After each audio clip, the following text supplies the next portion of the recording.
हमारी जो भारत की जो सबसे प्राचीन भाषा है, इन सभी भाषाएँ दुनिया में जितनी भी भाषाएँ बोली जाती हैं, उनमें से जो सबसे पुरानी भाषा है वो संस्कृत है।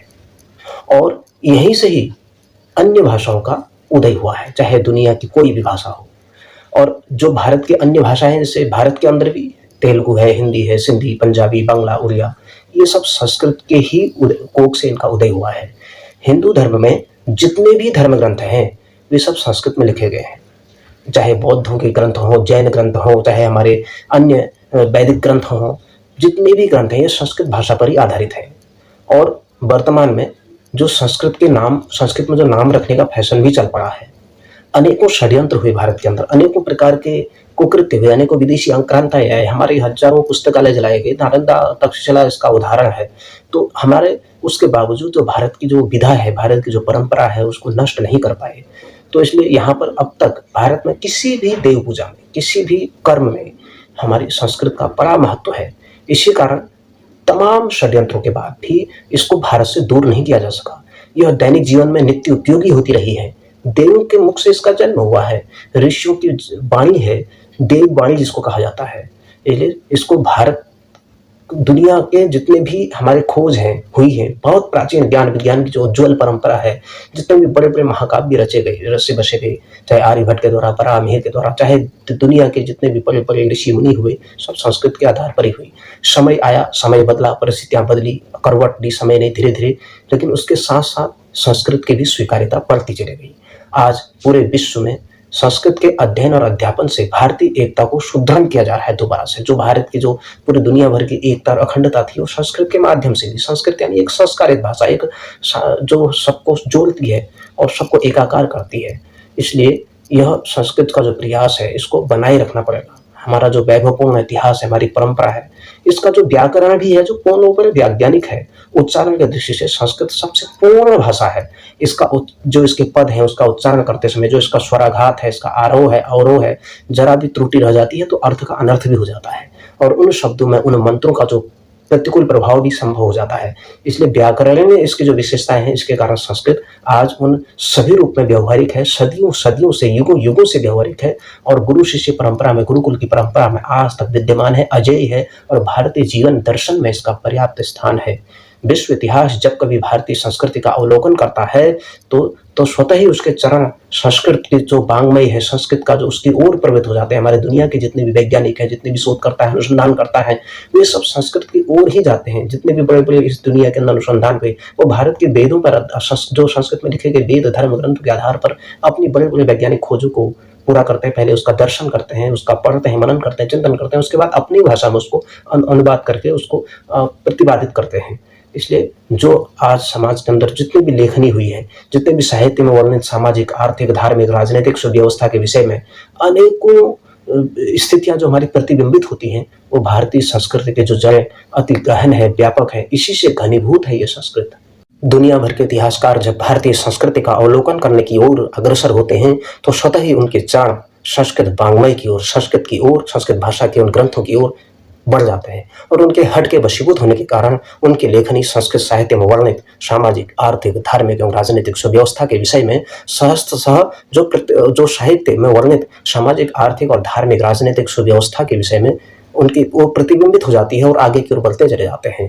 भारतीय संस्कृति की जड़ें बहुत अति और गहन और व्यापक है, विशाल है, भव्य है, दिव्य है। इन्हीं की जड़ों पर जो वटवृक्ष रूपी संस्कृत का विशाल बाग विकसित हुआ, यह कहना अतिशयोक्ति नहीं कि भारतीय संस्कृति, संस्कृत में समाहित, संस्कृत में हमारी सशक्त ज्ञान निधि जो संचित है, जो हमारा आर्य ज्ञान है, जो हमारा श्रेष्ठ वैदिक साहित्य है, जो हमारा ब्राह्मण आरण्यक उपनिषद है, जो उसके सूत्र हैं, जो लौकिक और वैदिकेतर ज्ञान है, जो लौकिक साहित्य है, यहाँ का रामायण है, महाभारत है, पुराण है, नीति कथाएं हैं, पंचतंत्र है, हितोपदेश है, जो यहाँ का गद्य है, आख्यान है, कादम्बरी, जो 10 कुमार चरित्र, इस प्रकार अनेक ऐतिहासिक काल के राजतरंगिणी, विक्रमादेव चरित्र और अलंकृत काव्य, बुद्ध चरित्र, रघुवंश, महाकुमार संभवम, किरातार्जुनीय, शिशुपाल वध, गीति काव्य है, नीति शतक है, गीत गोविंद है, नाटक साहित्य है, जिसमें अपने कालिदास के और विशाखदत्त, भतभुवी, हर्ष और ऐसे ही अनेक प्रकार के अभिज्ञान, शाकुंतलम, मुद्रा राक्षस, उत्तर चरितम और अनेक अलंकार और छंदों से आच्छादित जो आच्छादित और व्यापक साहित्य, अष्टाध्यायी महाभाष्य है, धर्मशास्त्र अनेक साहित्य हैं, याज्ञवल्क्य की स्मृतियाँ हैं, अर्थशास्त्र और राजनीति शास्त्र से प्रेरित है, चाणक्य नीति है, विदुर नीति है, काम शास्त्र है, मोक्ष शास्त्र है, मीमांसा न्याय सांख्य दर्शन है, आयुर्वेद का चरक सुश्रुत संहिता है, आयुर्वेद का ज्योतिष है, गणित शास्त्र है, भरत मुनि के नाटक शास्त्र हैं। शाश्वत विषयों को लेकर संस्कृत साहित्य की जो अनेक प्रकार की रचनाएं हुई हैं, ये हमारे लिए अद्भुत है, अलौकिक है, विषय जो हमारे लिए प्रासंगिक है और सदा सर्वदा के लिए कालजयी हैं, अमिट हैं और एक विशेष प्रकार का हस्ताक्षर है। तो इस प्रकार जितने भी ये संस्कृत जो वाङ्मय की आभा जो है हमारे देश काल के प्रभाव से ऊपर उठकर जो सत्य के पथ का मार्ग प्रशस्त करती है, आलोकित करती है, सत्य में जयते की ओर अग्रसरित करती है, आलोकित करती है। संस्कृत में इस देश की सांस्कृतिक विरासत सन्निहित है, इसलिए इसका विधिवत ज्ञान और अध्ययन अत्यंत महत्वपूर्ण, अभिष्ट और अपरिहार्य है। संस्कृत इस देश की अमूल्य निधि है, इसके बिना भारत की कल्पना भी नहीं की जा सकती। संस्कृत भाषा और उसके समृद्ध साहित्य की विशालता तथा वैज्ञानिकता को देश विदेश के विद्वानों ने स्वीकार किया है। संस्कृत के इस गौरवपूर्ण जो अध्याय है, इसका प्रत्येक भारतवासी उसका उत्तराधिकारी है। इसके अध्ययन से प्रत्येक भारतीय में आत्मगौरव आता है, स्वाभिमान आता है, उसका व्यापक दृष्टिकोण का विकास होता है। संस्कृत की वर्णमाला की वैज्ञानिकता, पाणिनि की उत्कृष्ट रचना अष्टाध्यायी की दुनिया ने मुक्त कंठ से प्रशंसा की और अनेक विद्वानों ने तो अपना पूरा जीवन संस्कृत को समर्पित कर दिया। हमारे लिए संस्कृत मात्र एक भाषा नहीं, यह हमारी संस्कृति है, हमारा इतिहास है, हमारा अस्तित्व है, हमारी धरोहर है और हमारे पूर्वजों की विरासत है। संस्कृत के आधार पर ही, इसके संबल पर ही सदियों से राष्ट्र अखंड है। इसकी संस्कृति सर्वोत्कृष्ट है, सभ्यता विलक्षण है और माननीय सर्वोच्च न्यायालय ने भी संस्कृत की इन्हीं विशेषताओं के कारण भारतीय शिक्षा में समुचित स्थान देने का निर्देशन भी दिया है। संस्कृत के बाद जीवन के सभी क्षेत्रों में, जो हमारे स्वतंत्रता के बाद जो हमारे सभी जीवन के क्षेत्रों में, विद्या, व्यवसाय, नीति, देश के निर्माण, शासन जैसे महत्वपूर्ण क्षेत्रों में पाश्चात्य चिंतन की जो प्रभावी मानसिकता है, जो उसकी मानसिकता है, वो हटी नहीं कभी। इसके कारण से हमेशा अंग्रेजी का ही बोलबाला रहा और जो आज़ादी के पहले भी अतीत की ओर जब हम उन्मुख होते हैं तो सनातन मूल्यों की बात को, जो हमारे अप्राचीन बातें हैं, जो हमारी संस्कृत है, उसको पिछड़ापन माना जाता था। दुर्भाग्य से बहुतों की राय में अभी भी वैसा ही माना जाता है। आज अगर हम हिंदी बोलते हैं, अगर संस्कृत बोलते हैं तो हमको पिछड़ा घोषित कर दिया जाता है, हम ढकोर संघ बोला जाता है, ये परंपरावादी बोला जाता है, यह गंवार बोला जाता है। अगर अंग्रेजी बोलता है तो अरे वाह क्या बात है, ऐसा बोलते हैं, उसकी पीठ थपथपाते हैं। अगर संस्कृत बोलता है तो उसको कोई नहीं पूछता है। तो दुर्भाग्यवश आज सनातन मूल्यों की जो अवहेलना हुई है, उनको पिछड़ापन, सनातन मूल्यों की जो कोई बात करता है तो उसको पिछड़ापन मान करके उसका तिरस्कार किया, यह बड़ा दुर्भाग्य रहा इस देश का। तो इसलिए विश्व का जो चेतन समाज है, जो जागरूक समाज है, वो आज भी जानता है कि यहाँ पाश्चात्य सामाजिक जो उससे हम प्रभावित हुए हैं, जिसके कारण हमारी संस्कृति का ह्रास हुआ है, वेदों की ओर नहीं लौटे हम लोगों ने अपनी भारतीय संस्कृति और सनातन सभ्यता की ओर हम लोगों ने उसको दुत्कारा, जिसके कारण से हमारे भारतीय जो स्वतंत्रता के बाद जो हमारे राजनेता हुए, हमारे नीति निर्धारक हुए, उन्होंने संस्कृत को भारत के अंदर एक उचित स्थान नहीं दिया, जिसके कारण से संस्कृत का एक अस्तित्व के लिए लड़ रही है। फिर भी संस्कृत लोगों के हृदय में विराजमान है, अविचल है, अविच्छिन्न है, इसको कोई हटा नहीं सकता। जो भौतिकवादी युग में पश्चिम की भोगवादी प्रतिस्पर्धात्मक जो संस्कृति है, उसके कारण से यह हमारी संस्कृत का ह्रास हुआ है, हमारी भारतीयता का ह्रास हुआ है। उसके कारण से जो हमारी भारत की जो संस्कृत भाषा है, जो दुनिया के अंदर, दुनिया के देश इसको सीखने के लिए लालित हैं, वृंदावन आते हैं, काशी आते हैं, बनारस आते हैं, ऋषिकेश जाते हैं, अनेक हिमालय में जाते हैं, हमारे ऋषि मुनियों के पास आते हैं और हमारी संस्कृत भाषा का अध्यापन करते हैं। अब दूसरी तरफ भारतीय लोग उनकी पाश्चात्य संस्कृति को विमुख हो रहे हैं, जिसके कारण संस्कृत का ह्रास हो रहा है। संस्कृत हमारी जननी है, हमारे देवताओं की वाणी है। अगर हमने समय रहते इसको स्वीकार नहीं किया तो एक दिन हम यूनान, मिस्र, रोम की तरह समूचे मिट जाएंगे, हमारा अस्तित्व समाप्त हो जाएगा। अगर इसलिए संस्कृत हमारी मातृभाषा है ही है, हमारी जननी है ही, सभी प्रकार की भाषाओं की जननी है ही। इस प्रकार जो संस्कृत भाषा जो है सबकी स्रोत भाषा के रूप में ये प्रतिष्ठित है। आधुनिक भाषाओं में भी कुछ शब्द विशुद्ध संस्कृत के रूप में विद्यमान है, तो इसलिए इसका सदुपयोग, इसको सुरक्षित स्थान मिलना चाहिए। इसलिए हिंदी भी संस्कृत से ही निकली है, इसलिए हिंदी को राजभाषा का दर्जा दिया है भारत के उन महामनीषियों ने। लेकिन वो राजभाषा नाम मात्र की राजभाषा है, लेकिन उसको लोग ऑफिशियली जो उसको स्वीकार नहीं करते हैं। बहुत कम जगह बिना अंग्रेजी के कहीं काम ही नहीं बनता। कहीं आप इंटरव्यू देने जाओ, साक्षात्कार देने जाओ, कहीं कुछ करने जाओ, अगर आपको अंग्रेजी आती है तो आप विद्वान हैं, अगर आपको हिंदी आती है तो आप अनपढ़ हैं। इस प्रकार की मानसिकता के बीच वह लाड़ मैकाले हो गया समाज के अंदर, जिसके कारण से यार भारत की जो सभ्यता है, जो संस्कृति है, उसका ह्रास हो गया। और इसलिए हमारे संविधान के अनुच्छेद 351 के अंतर्गत भी कहा गया है कि संघ का यह कर्तव्य होगा कि हिंदी भाषा का प्रसार बढ़ाया जाए। इसका विकास करे और भारत की सामाजिक संस्कृति के सभी तत्वों की अभिव्यक्ति का माध्यम बन सके। इस प्रकार की प्रवृत्ति का हस्तक्षेप किए बिना हिंदुस्तानी में और गैर जो अभिव्यक्ति का माध्यम बन सके, इस प्रकृति में हस्तक्षेप किए बिना हिंदुस्तानी में और जो उसके 8वीं अनुसूची में विनिर्दिष्ट भारत की अन्य भाषाओं में प्रयुक्त रूप में शैली और पदों की को आत्मसात करते हुए जहां आवश्यक है और जहां वांछनीय है उसे शब्द भंडार के लिए मुख्यतः संस्कृत से और गौरतः अन्य भाषाओं में जो शब्द ग्रहण करते हुए उसकी समृद्धि को सुनिश्चित करें। इसलिए उन्होंने कहा कि संस्कृत का आधार लिया जाए। और आज राजभाषा आयोग के प्रतिवेदन में भी ये कहा गया है कि भारतीय भाषाओं में समान रूप से संस्कृत को जो महत्व दिया जाना चाहिए वो महत्व अभी भी नहीं मिल पाया है, वास्तव में महत्व नहीं मिल पाया है। भारतीय जो हमारी शिक्षा व्यवस्था है, चाहे वो अंग्रेजी स्कूल हो चाहे अन्य स्कूल हो, आज अंग्रेजी मीडियम में पढ़ रहा है व्यक्ति तो बड़ा ऐसा समझते हैं, बड़ा आसान समझते हैं, और कहीं संस्कृत स्कूल में जा रहा है तो उसकी उपेक्षा होती है, अवहेलना होती है, उसको सामाजिक तिरस्कार झेलना पड़ता है। अगर अंग्रेजी में पढ़ा है बहुत अच्छा, तो अंग्रेजी इतनी हावी हो गई है कि हमारी सभी भारतीय भाषाओं के ऊपर बन रही है, जिसके कारण भारतीय भाषाएं नैपथ्य की ओर जा रही हैं और विदेशी भाषा का प्रभाव हमारे देश में इतना ज्यादा व्यापक बढ़ गया है कि जिसके कारण से भारतीय सभ्यता, संस्कृति और उसका कुप्रभाव इतना ज्यादा बढ़ गया है जिसके कारण उस भारतीय संस्कृति के पर आघात हो रहा है। आज पेटेंट के युग में हमारे घर आंगन में सुशोभित होने वाले उस तुलसी के वृक्ष को हमसे दूर किया जा रहा है। निरंतर उत्कर्ष को प्राप्त करने वाली और उत्कर्ष एवं सौभाग्य का प्रतीक ध्रुवा को भी हमसे छीना जा रहा है। हमारे जीवन के आधार नीम को हमसे दूर किया जा रहा है। वेदना और दारिद्र्य को दूर करने वाली शुभ सौभाग्य की प्रतीक हल्दी और हमसे उसको भी अलग किया जा रहा है। आधुनिक ज्ञान विज्ञान का आधार हमारा प्राचीन ज्ञान विज्ञान दिन प्रतिदिन दुर्बल बनाया जा रहा है।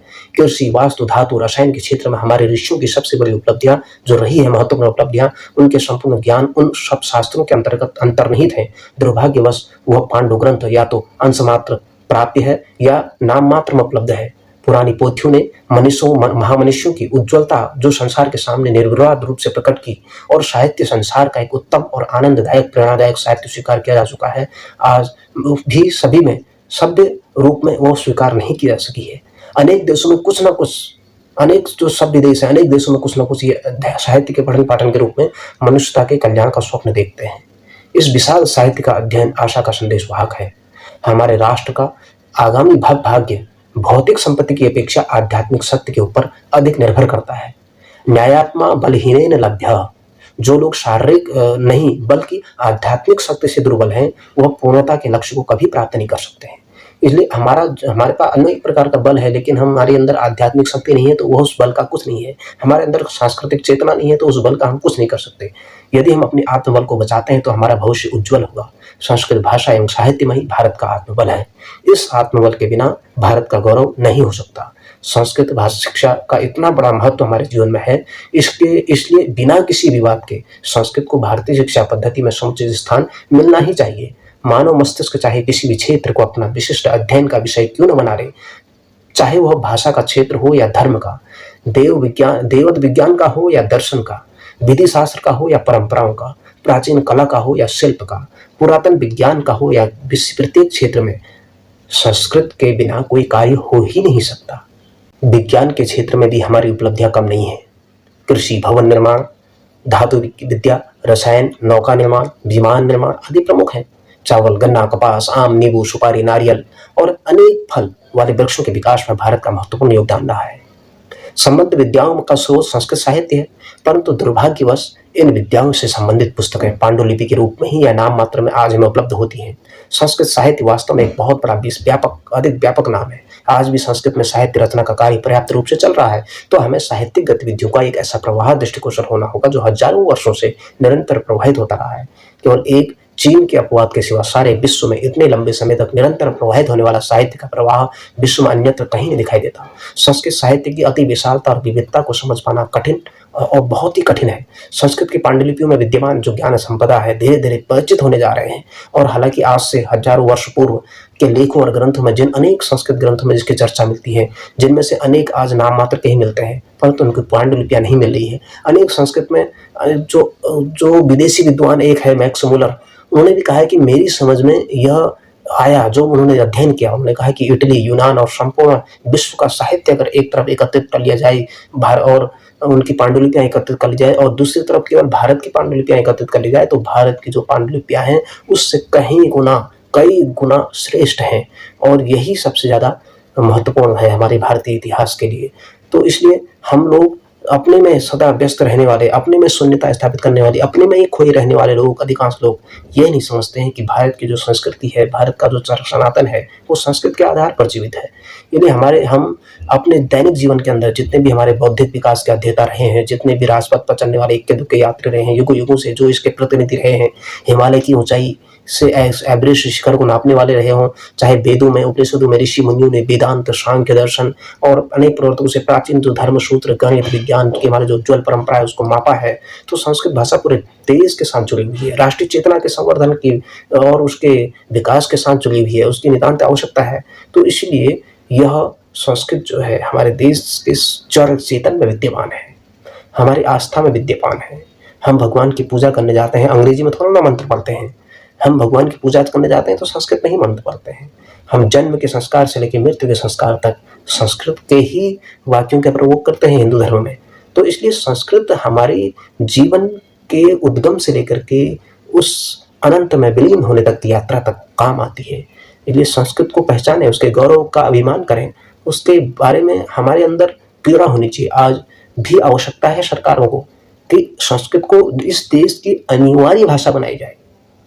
संस्कृत प्रत्येक विद्यालय में कक्षा, चाहे बचपन से लेकर के आगे तक, जो इसके ग्रंथ हैं, जो संस्कृत भाषा है, इसका जो व्याकरण है, अगर इस देश में अनिवार्य नहीं बनाई गई अपने पाठ्यक्रम में, भारतीय शिक्षा पद्धति में, तो हम लोग अपनी भारतीयता से दूर चले जाएंगे, अपनी राष्ट्रीयता से दूर चले जाएंगे।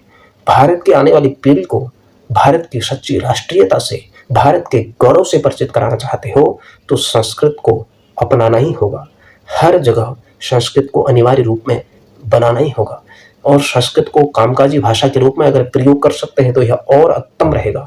पहले तो हिंदी ही करना दुर्लभ हो रहा है, संस्कृत तो दूर की बात हो गई, लेकिन फिर भी अगर आप में थोड़ा सा भी बुद्धि है, थोड़ा सा भी अक्ल है, थोड़ा सा भी राष्ट्रीय चेतना बची हुई है कहीं पर किसी कोने में, तो हम लोग संस्कृत को प्रत्येक जगह, चाहे वो अंग्रेजी मीडियम का स्कूल हो, चाहे हिंदी मीडियम का स्कूल हो, एक विषय संस्कृत का अनिवार्य ही होना चाहिए। हमारी भारतीय सभ्यता की जड़ है संस्कृति, हमारी भारतीय ऋषि मुनियों का ज्ञान है संस्कृत, हमारे इस देश के ज्ञान विज्ञान की उज्ज्वल परंपरा है संस्कृत, हमारे ज्योतिष का केंद्र है संस्कृत, हमारे इस राष्ट्र की आत्मा है संस्कृत। इसलिए उस आत्मा से दूर कैसे कर सकते हैं किसी को। इसलिए आइए अपनी भावी पीढ़ियों के उज्ज्वल भविष्य के लिए, उनके अंदर अच्छे संस्कारों का बीजारोपण करने के लिए संस्कृत को सब जगह अनिवार्य रूप से प्रतिष्ठित करें। नमस्कार।